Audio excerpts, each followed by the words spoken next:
The community. Start Build Grow Show. The Start Build Grow Show to go live, and then we share it in all the communities. Okay. Yep. And we are live with episode 173 of the Start, Build, Grow Show.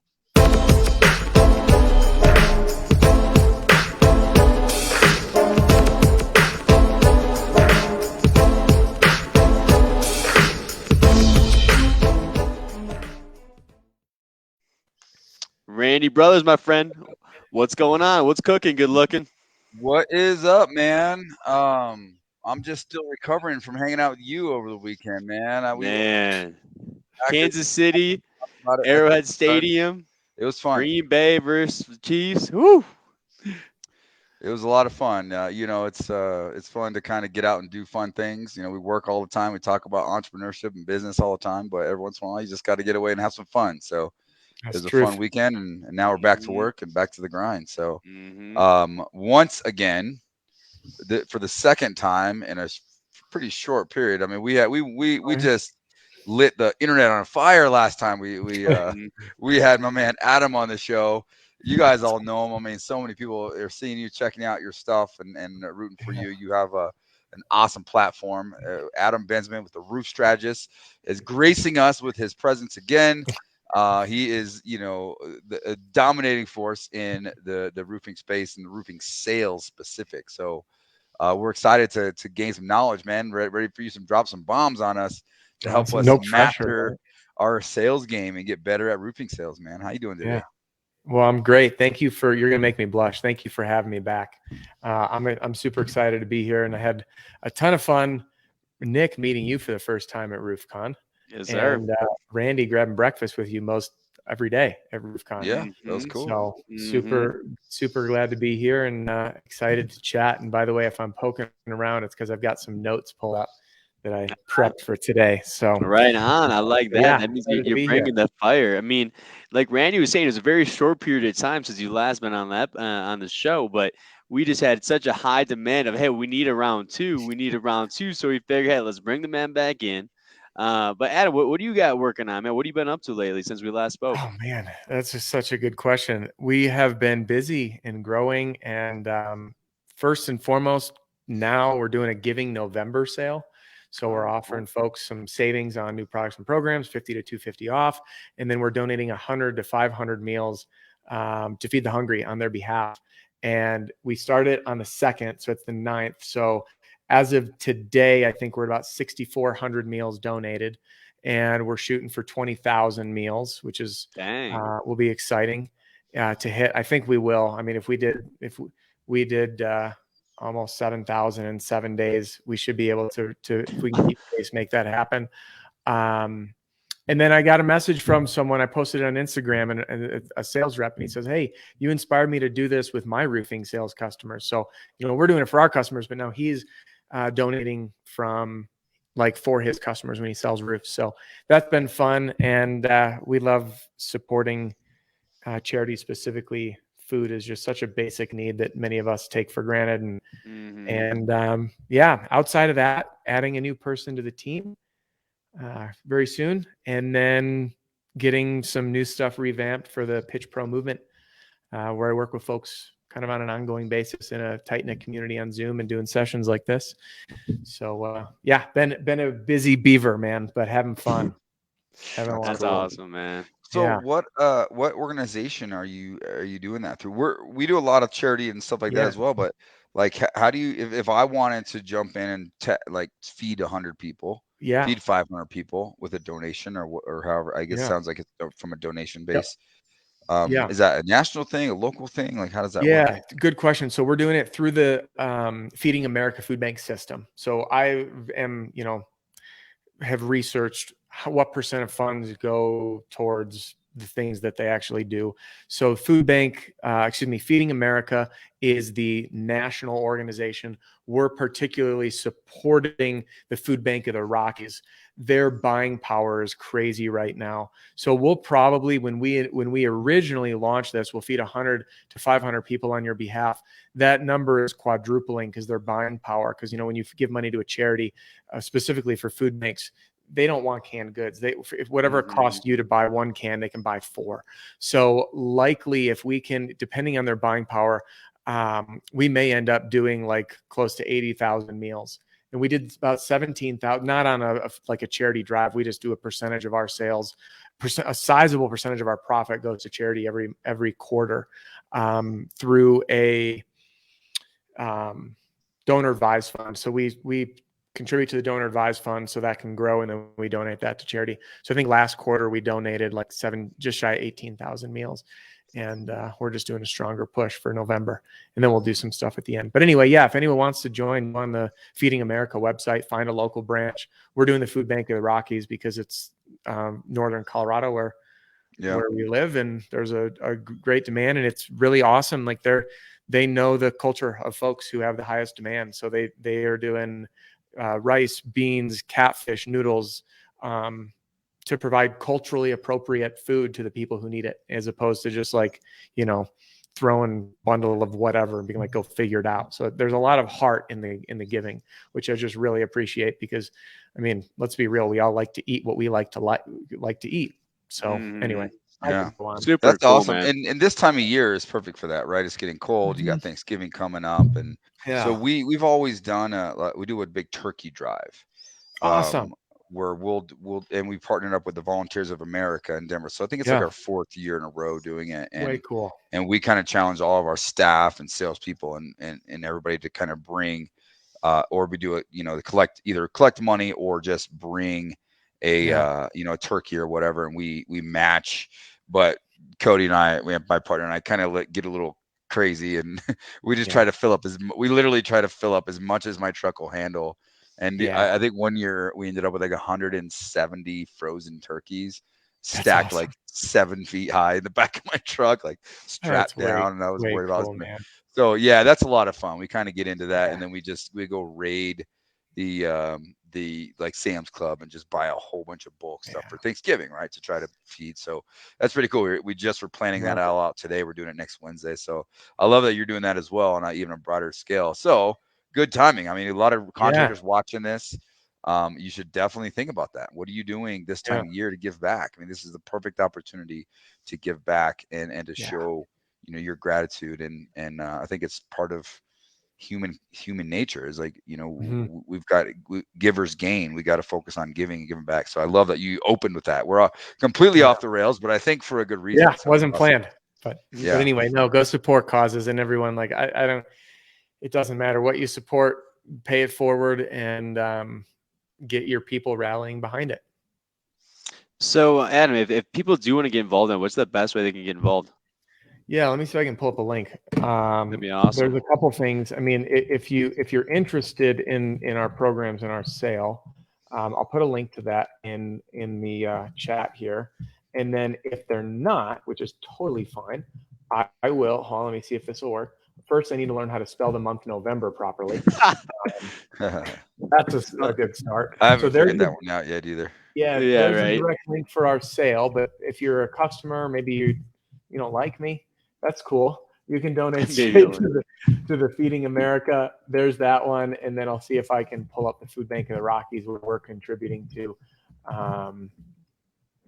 Man, I've never whipped up I didn't have these handy. We're flying. Oh, you're good. You're good, man. Boom. There's those 3. So there's a link to the sale, link to Feeding America. If you want to find a local food bank, their buying power changes at all the time.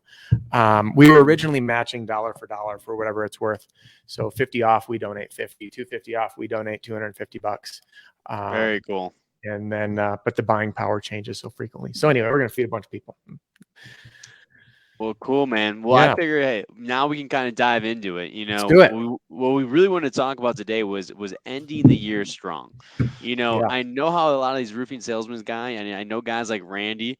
Hey, you work hard all year, so then once the winter hits, you can go do your snowboarding, right? So let's say you want to end out the year strong, and you want to close out some deals, maybe close out some customers that are on the fence, Yeah. before the winter hits and the season slows. What suggestions and tips do you have there? Yeah, it's a really good question. This is a tough time of year, and especially as I'm sure, have folks tuned in all over the U.S. You've got the guys down south that they're like, "What's winter? What's Yeah, an off right. season?" And meanwhile, the majority of the U.S. things they're slow down, or Minnesota guys are pretty much like pumping the brakes pretty soon here. Mm-hmm. Snow's coming. It's So some of the stuff will apply to everybody. Some will be more northern market.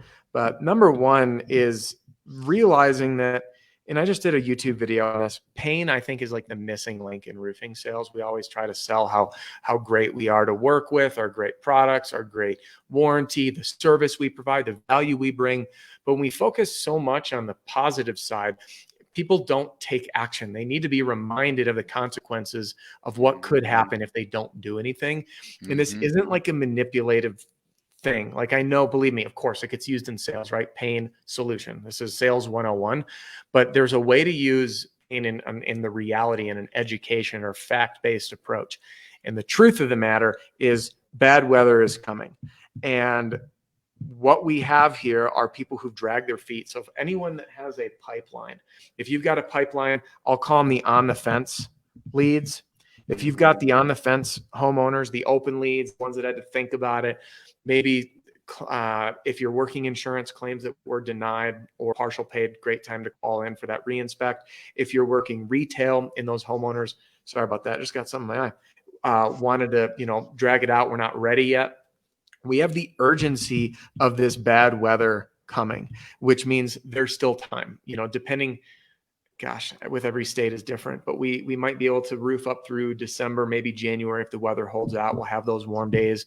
So using this urgency of, listen, we got to get you in now.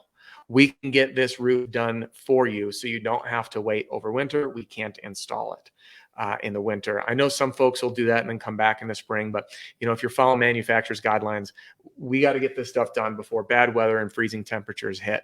So if you've been dragging your feet, now's the time. Let's lay on some pain. Okay. We've got a couple of things to consider. And this is one thing I've been teaching all the people I'm working with. The reality is, hey, Randy, with your company, how many price increases do you get this year? Like half a dozen at least. Okay. It seems like every 2 months. It's like, it's crazy. Yeah. How much You did they have go to up? like add things on the commercial side. You have to add caveats like, hey, this is only good for 14 days or 30 days, but leverage that to try to get the urgency to get people to get those contracts signed. Yeah, we're going to get into that. And I know the average price increase, what % did it go up? I think it was usually between 5 and 7% on average. So 5 to 7% price increases 4 times this year, which means that the price of roofing compounded at a greater rate than the S&P 500 probably did. Homeowners need to see this, that's a great way to say, hey, the price of roofing is compounding at a higher rate than the S&P 500. So if you were to take this money and go invest it, the cost of your roof is actually going to be more expensive the longer you wait. And if we had 4 this year, we've got winter coming. We have price increases, which, by the way, again, this isn't manipulation. This is fact. Price increases are happening. 6 of them, 4 to 6 of them across, depending on your supplier, depending on that this year. So now we got over winter and we have material availability issues. So we have a lot of factors to start driving sales right now to get people off the fence. You want to wait? Sure. Is it worth paying a few $1,000s more to put this off for you? I know that we have the insurance happening, repricing. Retail, we don't have that. You just said on commercial, good for 14 days. Remember back in the day, you could write an estimate and say good for 6 months because there is price stability. We don't have that now. So the other thing to use on this urgency urgency side of things. And again, we're just talking legitimate urgency, not false urgency, not like get in today before the sale ends, fake things. Like this is all fact. Bad weather is coming. There's urgency. Price increases are coming. Fact. Compounding greater. And I haven't checked the S&P 500 performance. So if you want to fact check me, by all means. My point is the price is compounding. People don't realize it goes up. It goes up 7% and it's 7% of that 7%. And then, it's going up more than the real estate market, which the real estate market has been going up like crazy, like 20% too in most areas. So exactly. And maybe it's on pace actually. And then, depending on the region. And then we have material availability. These are all real issues. So what's happening now is so many companies, and I talked to a lot of owners about this who really want to start recruiting, and it's a hard time to recruit. By the way, we're still on sales here. We're going somewhere. Sales reps do not want to switch companies because they are handcuffed to their jobs that have been pushed off for material availability issues, insurance companies dragging their feet. So their pipeline is now extended. So they don't want to go find the next company to sell for because they want to finish building and collecting on the jobs in front of them. Things are going at a snail's pace. So homeowners need to know, if you wait and push this off beyond the winter, I just want you to lay the facts out there. I cannot guarantee what your insurance company will do.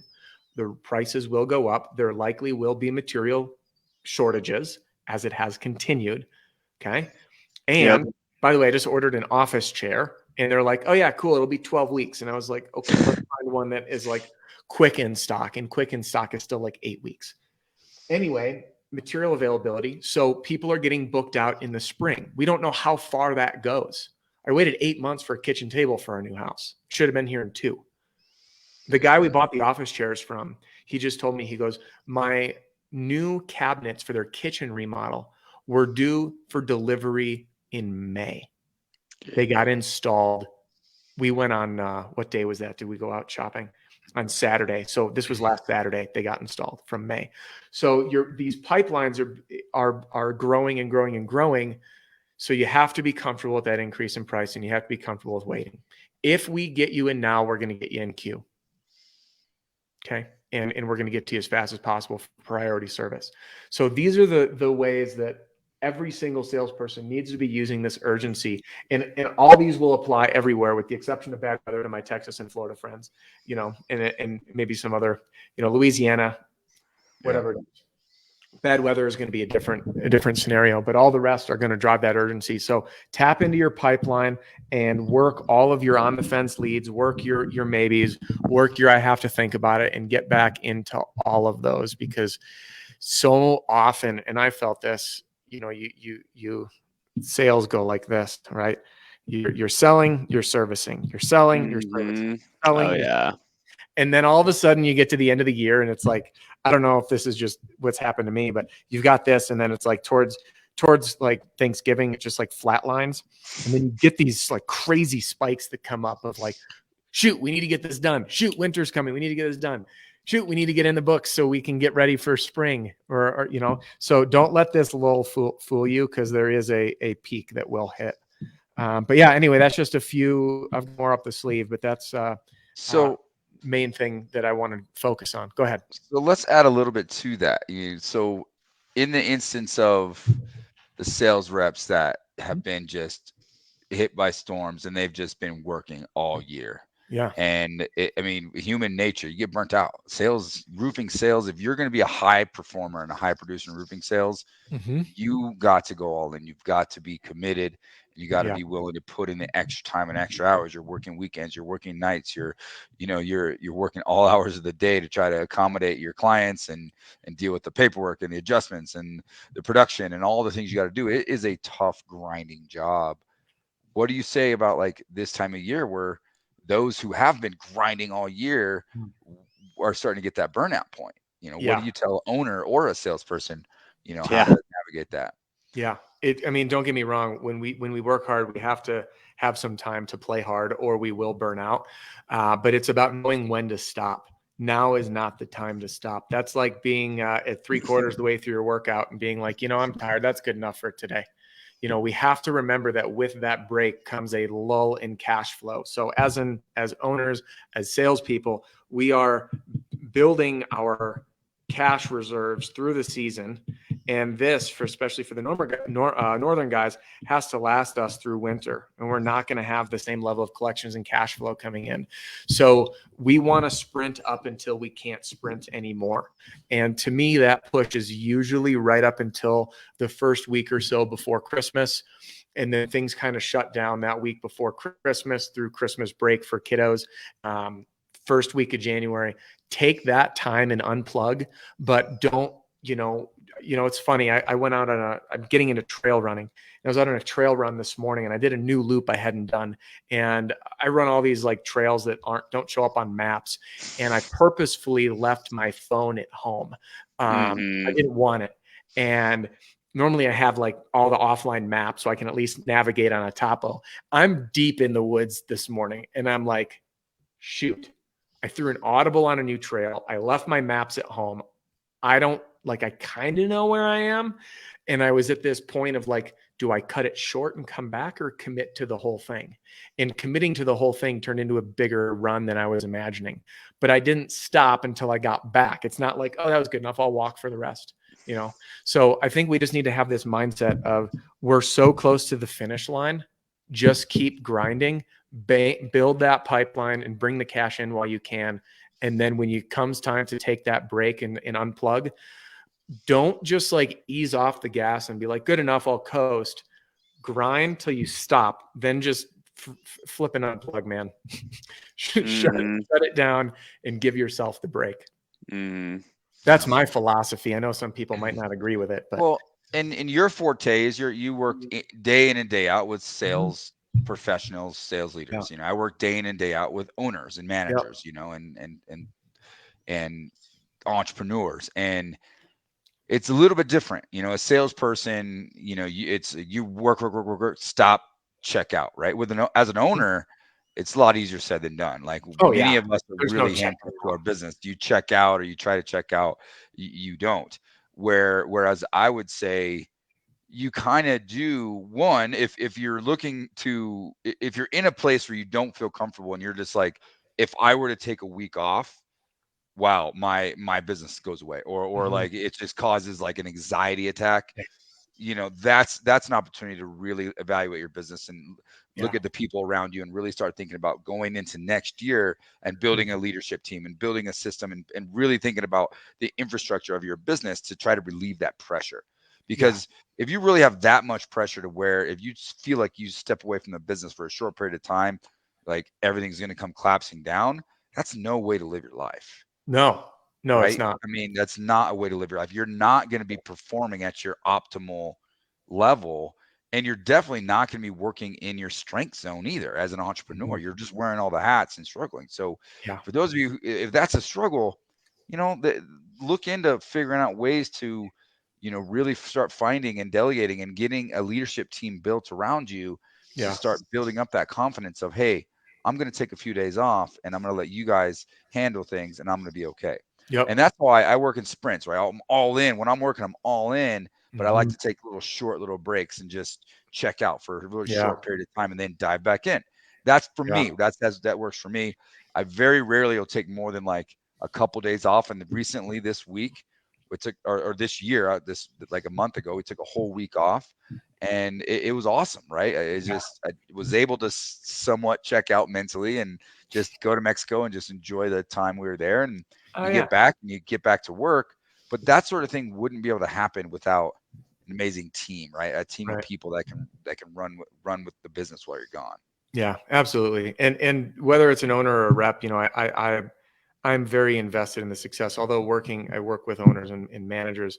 Everything I do is focused around helping a sales rep succeed, and the cash flow. And by the way, I remember us sitting back, speaking of running a team, looking at switching from the 1099 to W-2, and then looking at our over winter and cash flow and making that switch. I'm like, wow, we're going to have $1 million in employee payroll over the time in a northern market when there's virtually $0 coming in. Whoa.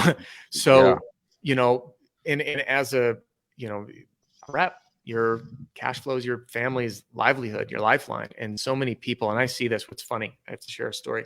There's a gentleman I worked with who, customer of mine, did really well. Sold about 185,000 of income for himself. Then he lands this commercial deal for another 120. So he's in a really good spot. And it's his first year in roofing sales. And he went from earning like 40 grand a year to about 300, like that. And that's awesome. There are times where I hear from people in this situation that have a very difficult time staying motivated. I had a guy inside my Pitch Pro movement who's doing 20K a month as a sales rep, first year also, came from bartending. And he says, how do I stay motivated? There's more money I've ever made. I got all my needs met. Like, how do I keep the hopper full? And when we lay off that gas, it's much harder to get the momentum back and we go complacent. And I can't even tell you how many customers I have that have reached out, finding the YouTube channel after they were in the game, as they say, made a bunch of money, blew a bunch of money, lost motivation, and are rebuilding from the ground up. So I guess the point is, whether you're a rep, whether you're an owner, cash flow is king. This is what will keep going. Grind it out and then take that break. And just to throw another perspective, because Randy, I'm like you. I'm like, I sprint till I tucker myself out like a little kid, and then I have to like totally just, and all it takes is a couple days to just recharge my batteries. And man, I wrote it down. I have a, you're going to joke, you're going to laugh at me. I have a quote journal in my phone. I keep track of quotes and stuff. I'll see if I can pull this one up in time. But if I can't, I reorganized all my notes. You're good. How about this? How about this be a good time to thank the sponsors, and then we'll come back. Maybe you can see if you can find it in the meantime. We're going to start out with a shout out to our headline sponsor, of course, Job Nimbus. Job Nimbus is a fully customizable back office solution. Track leads, jobs, tasks from one easy-to-use software. And with the largest ecosystem of integrated partners, if we don't do it, we have a friend who does. Learn how the #1 back office system in roofing can help you be efficient, be organized, be professional, and be profitable. So if you have not somehow checked out Job Nimbus, make sure you're doing so at info.jobnimbus.com/roofing-academy. And another one of our favorite tools, especially in those hail insurance markets, is going to be Hail Trace.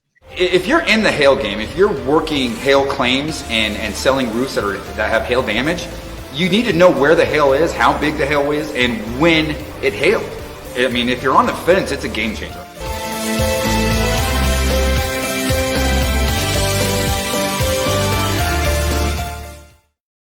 And you can check them out at hailtrace.com. And last but not least, we got C3 Group. C3 Group's learning management system allows users access to digital training content, virtual trainings, and integrated chapter exams, all with the goal of helping a student prepare for user certification exams, as well as prepare them for real-world situations we know are faced daily. As a leader in this marketplace, we will continue to add value wherever possible to better our industry as a whole. Join us today and be part of that change.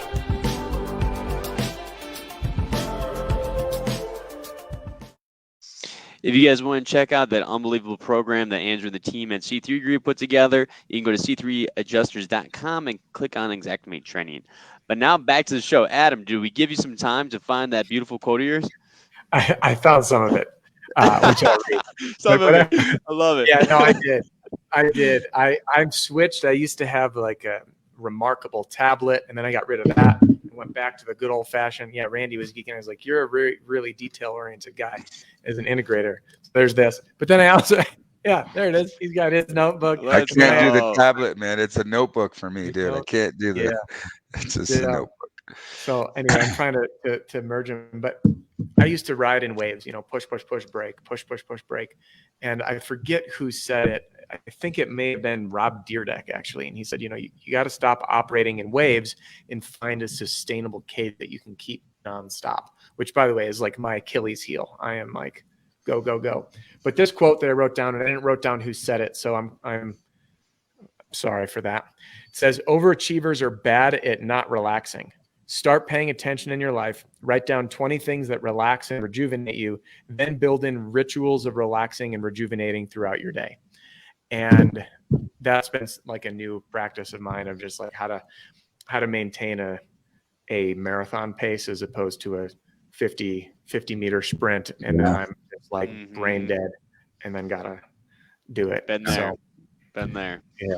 Yeah, Different it's strokes. amazing what just a few minutes a day can do for your overall execution. You know, Yep. I've been working through this myself, is where, you know, I take a good amount of time, maybe half an hour or even an hour on Monday morning, right? First thing. And it's just review last week, plan this week, put an action plan together. These are the things I want to try to get done, and not just business, right? Business, personal, you know, health, physical, family. If you got some events you're going to, like, plan it all out, write it all out, and then give yourself an assessment, and then refer back to that throughout the week. But just taking, you know, on a day-to-day level, you know, working in sprints. You know, I can't sit still. ADD. I can't just sit in front of a computer for 8 hours. It's like, it just doesn't work, right? So I'll work in sprints. I'll get a bunch of emails done and then take a 10-minute break and do something, or 5 minutes or whatever, and go do something, you know. And then like, I like to try and, like, for instance, right before we got on the show, I had a little bit of a break. I'm like, you know what? Went on a decent long walk. That's where I got a little bit of a book, you know, listening to a new book. And that's that time to just center myself, be mindful, and really focus on just me for a little while, you know. Silence the phone and have that little 30-minute break. It's amazing what that sort of habit will do to your overall effectiveness and efficiency throughout the day. What about routines for these sales guys? Because, you know, they pretty much can make up their own schedule. Do you have any tips on that side of things about how to make sure you're building out an effective routine? Because, you know, you can be, as a salesperson, you can be running all over the place, spinning your wheels. I remember when I got started, I was working the minute I woke up, which was usually 5:30 or 6, till 9:30 at night, nonstop. Given it was worth it. You know, I was going from barely affording to feed myself to trying to make some money. Daily plan. That's the number one thing to get that ritual. Pre-planning, and I tell everyone I just ran a training on this in the Pitch Pro movement on pre-planning day. I'll hit some of that stuff now. I do mine, and I still have been tweaking with my own pre-planning process, but this is like my day. Only a few things on there that need to get done. And I teach, let me see if I've got another one. Anyway, I pre-plan. Here's from a few days ago on that one, you know, and I pre-plan. This all happens the night before. So number one, in terms of ritual, I geek out on habits, and I integrate those into the philosophy of my sales training, because we need habits. So triggers, this happens, then we do this. And same thing with our lives. So I plan my day the night before. So this is my last appointment for the day. When this is done, I'm planning tomorrow. So I go to bed without, salespeople, you're going to relate to this, the 3 a.m. wake up when your mind's on loop, the customer you forgot to get in touch with, the job you got to figure out when you're going to stop in for production, the supplement you need to chase, and then it repeats. And then there's just, so planning the day at the end of your day is the biggest piece of advice. I went over this like 5 times at RoofCon talking to people at my booth. Everyone's like, hey, what do you think? I'm really stressed. I'm overwhelmed. I'm anxious. It's like, yeah, yep, yes, been there. Totally get it. Still get this. So planning the day before, batching your time is the next one. So for folks who aren't familiar with this, if you have follow-ups to do, don't just like chip away at them. Do them at a certain time and batch those to the least valuable time of the day. Meaning, if it's prime selling time, 3 to 7, Saturday, 10 to 3, nothing should be going on but selling. You got rain days. You have it getting dark at, what time is it here? 4:30, and it's dark out, you know? Do those on off-peak selling hours. And then when you pre-plan what I'll call your non-negotiables. So that's everything from, if I have a customer who says, I can meet you here and I want to do business with you, they're basically saying, I want to write you a check. I'm going to make myself available for when they want to write me that check. So that's a non-negotiable appointment. I don't change those appointments. Another non-negotiable might be a commitment to family, whether it's your kids, wife, boyfriend, girlfriend, husband, Yeah, you got whatever. to pick your kids up from school, or you got like a play or Mhm. soccer practice or Yeah. coaching, something. Those are Those are important. those things you got to plan first, Yeah. right? Put Yep. those things in your schedule first, and then work around that. Yeah. And don't And just that, say, "I'll get there if I can," right? That's a recipe for a lot of headaches down the road. it is. And trying to squeeze things in. That was my biggest problem. I gained 30 pounds when I got into the roofing business. Did you really? Oh yeah, I was a butterball. Dude, I went from being like a fitness nut to I'll squeeze it in to I'll do it in the morning to waking up exhausted, not doing it, didn't have time. Fires needed to get put out. I'll do it in the evening. I get home, all I want to do is sit on the couch and drink a beer, not go to the gym. But yeah, pre-planning. That's why I do my workouts now in the morning. First thing, I'm up. I'll be up when the sun's rising outside, doing whatever in the gym. So yeah, pre-planning those non-negotiables, and then just once you start doing this, just stick to a few things and creating that habit of when you need to be doing what you need to be doing, because it takes time to create a new habit. And my big one, I'm trying to run almost every day. That's hard. I haven't stuck to the daily, but most, when it's 30 degrees out and the sun's not out, it's not like super exciting to go get in my vehicle and drive to the trailhead. But it's like, hey, Yeah, right. it's just what happens. Get clothes on, running shoes on, get in the car, call the dogs. So, yeah. Well, Does that and answer keep your in question? mind, I It would say does. keep in mind too that everybody's a little bit different, right? We're all wired a little bit differently. Yeah. And a lot of us have this, like, you hear about all the time, like, I get up at 4:30 in the morning and I work from 6 till 9. That has a shelf life. Like, that's not a sustainable environment. So, what you were just talking about, these ebbs and flows, like, let's find a sustainable that works for you. And I've gone both ways. Right? I was doing this 75 hard and I was working out morning and night, right? Trying to figure out. And since then, for me, I've been able to kind of train myself to get to a point at the end of the day where I can just put a point on it, leave the phone, leave the computer, I'm done, right? I can check out.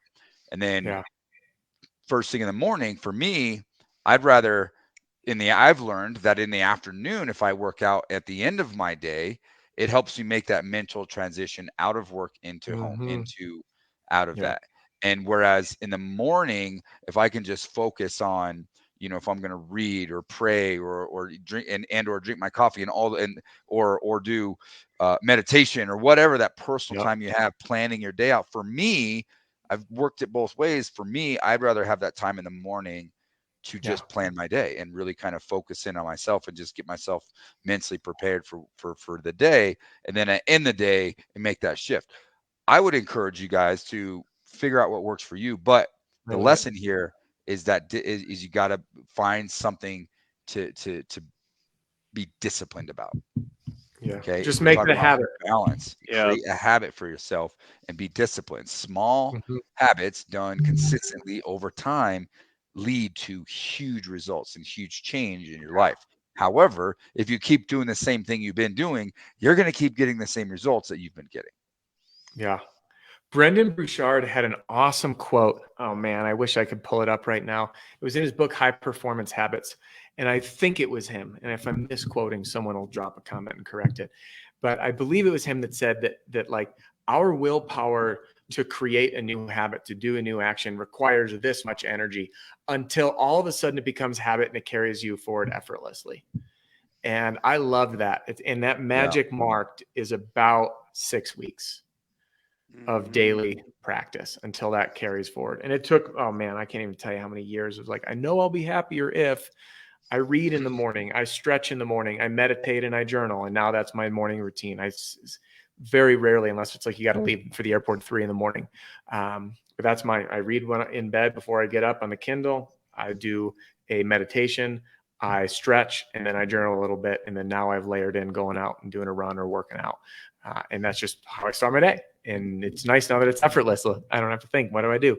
So yeah, staying grounded is so the first thing that goes in this business is taking care of ourselves because things get busy.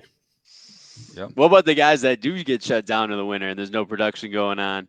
Do you think they should be doing a little lead nurturing or anything like that? Or like, how do you handle the winter times? Very good question. Sharpen the saw, man. Yeah. 3 things that I recommend everybody do. networking for sure. Build relationships. I don't care if you're working storms or retail, if you door knock or don't, it does not matter. We're in a people business. We're in a service business. Network, meet people. That can be home builders, gutter installers, real estate agents, insurance agents, property managers, your friend's uncle who runs a local business. Rush, doesn't matter. Networking and building those relationships is huge. And it's such an easy thing to do because it's fun. Invite people out, make it a mission to take someone new out for coffee or lunch or something. Networking is really powerful. And it's, again, to me, like I'll have calls booked. And if I'm in crunch mode and one's a networking call, what's the first thing on the chopping block? The networking call. It's not mission critical. I hate being squeezed. It happens though. You know, we get squeezed for time and those give. So if you're in a spot where you can take it off, take the time off, network, that can be your mission of just doing some outreach, work LinkedIn, work Facebook, get out and see people. And then the next thing is as Randy said, sharpen the sales axe and study. This is a time, I'll put this in the chat. Here's my recommended reading list. These are books that these are just the good ones, but I've organized that reading list by category. So that's in I don't know if that'll make it wherever it goes. I don't know how this system works, but don't get hyper obsessed with like certain topics. Anytime you're learning, you're winning. So if it's like, hey, I could really use some help on motivation or mindset, go pick up a book, read. I read a book at night because it's like my self-soothing. I was just on an elk hunting trip. I brought my Kindle with because it's like my routine to read at night. And I don't care. I'd even be like one page and then I put it down. And then I do audiobooks in the morning because I can be more active, but I always have my pen and paper handy. So anyway, reading, if you want to sharpen up on sales, if you want to learn about investing, just any time that you can invest in yourself, do that. Conferences, this is the time to level up.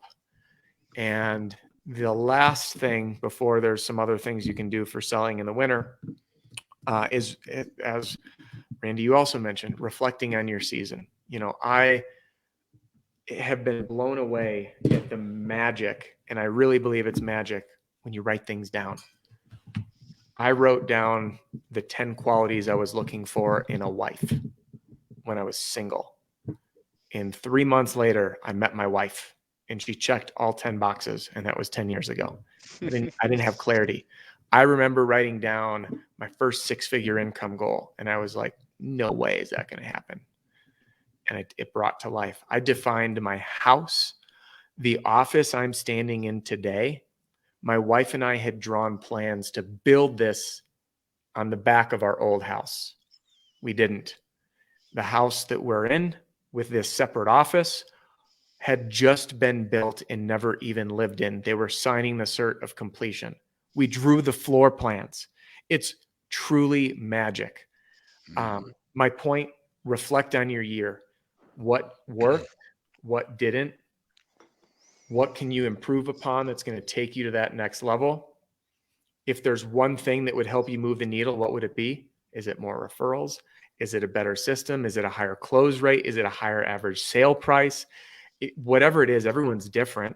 Higher contact to inspection rate, being more efficient with your time. But so much of what we do planning, we just get too wanting to tackle everything at once where we'll drown by what does Hewlett Packard say? He says we have a higher likelihood of dying of indigestion than we do of starvation. It's paraphrased, by the way. I think his exact language is different. That quote was in my RoofCon presentation. So just focus on the one thing that you can do to earn more money. Like if nothing else changed and you had an extra 3 hours a week, what could change? So reflecting and truly planning out your goal, having a better plan, figuring out what you need to learn to bring that plan to life. And then again, I always say roofing sales, and I think business too, but roofing sales is personal development in disguise. So putting our time into just growing personally. And then the last thing, you can still sell through the winter. You can work old leads. By the way, enjoy the downtime. Like, I'm not saying don't relax. That's not Yeah. at all what I'm saying. There's time to do it, but I also know that a lot of the guys and gals listening will get stir crazy. That's what we do. You'll take 2 or 3 days off. Even if you've been burnt to a crisp, you'll be itching to get something done. It can be in an hour and a day. It doesn't matter. But you can still be working the phones, following up, working your pipeline, and selling and filling your hopper for the spring, for when the weather breaks and or when material starts becoming available. There's no reason you can't still be engaging in some semblance of sales activities. Might be different than what you're normally doing, but you can definitely be filling the hopper. Mm-hmm. Mm-hmm. Yeah. Good stuff, man. Good stuff. So as we start to bring this thing to close, you know, you've been here pretty recently, so that you know there's a golden nugget, and I know you guys have dropped a bunch of value throughout the entire episode, but something to leave the viewers with, right? Randy, what do you want to go with today for the golden nugget? So I want to just cap off kind of what we've talked about today, and one of the things I was kind of holding off on is it's easy for us to get encapsulated by the wall or the challenge that's right in front of us. Okay, what's going on today? What are the calls? What are the things I have to do today? But we lose sight of tomorrow. We lose sight of 2 weeks, 2 months, 3 months, 3 years down the road. And from a sales perspective, if you spend one day without making sales, without making an effort, it's not going to affect you tomorrow. It's going to affect you 6 weeks from now. Okay, so you got to start thinking in terms of the actions that I take today are going to have an effect down the road. So instead of being so narrowly focused on what's happening today, think of what the actions and what the things that I do today, what kind of effect is that going to have down the road? Same thing with roofing owners. Okay, do not, if you had a good hail year, do not go into this winter assuming that you're going to have another good hail year next year. Okay, do not. That's cardinal sin number one. You're an entrepreneur. Think ahead. How do you structure my business? How do I diversify my business? How do I build a business that is bonused with a hailstorm, not dependent on a hailstorm?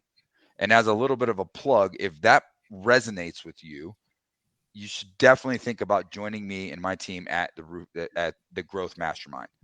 That's our focus, is how do we build a sustainable company that's not dependent on hail? Okay, we're talking about commercial roofing, service, retail, building a leadership team, and all the things that it takes in implementing duplicatable, repeatable systems that you can focus on throughout the winter to then set yourself up for whatever the market brings in the spring, and being able to adjust and pull different levers to then maintain a growth and sustainable business. Love it, Randy. Adam, let's close her out. What do you got, my friend? Here's my tip. Find the one thing that can help you level up, whether it's personal or business, I don't care. Break it down into the 3 steps you need to take first. I'm talking dummy proof. I'll give you an example. Let's say someone's overwhelmed about knocking doors. Step 1, get in your truck. Step 2, drive to the neighborhood. Step 3, open the door. So whatever those things are, whether it's, hey, the one thing I need is a better manager, a new person added to my team if you're an owner, better cash flow, whether you're in sales, you need to be more efficient or close better. Step 1, find the solution that's going to help me close better. Step 2, study it. Step 3, practice on the next sales appointment. So keep it simple. Again, it's all about taking that first step, and the first step's the hardest. So as we approach winter, what's the one thing that's going to carry you forward, help you grow, help you achieve your goals, help you smash your income goals, and give your customers an amazing experience? And then write down the 3 absolute easiest steps to get moving, and then just do it as quickly as possible. Because the hardest part, just like when you go to the gym, it's not going to the gym, it's getting your gym clothes on. That's the hardest part. Exactly. Once you're on, you're going to get in the vehicle, then you're going to drive to the gym. So just break it down and keep it simple. So I'll leave it at that. Adam, thanks so much for joining us, man. Really appreciate you coming on again.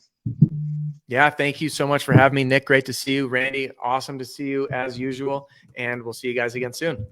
Hey, everybody out there, thanks for tuning in. It's episode 178 or 173 Take of care. the Starter Pro Growth Show. God bless everybody.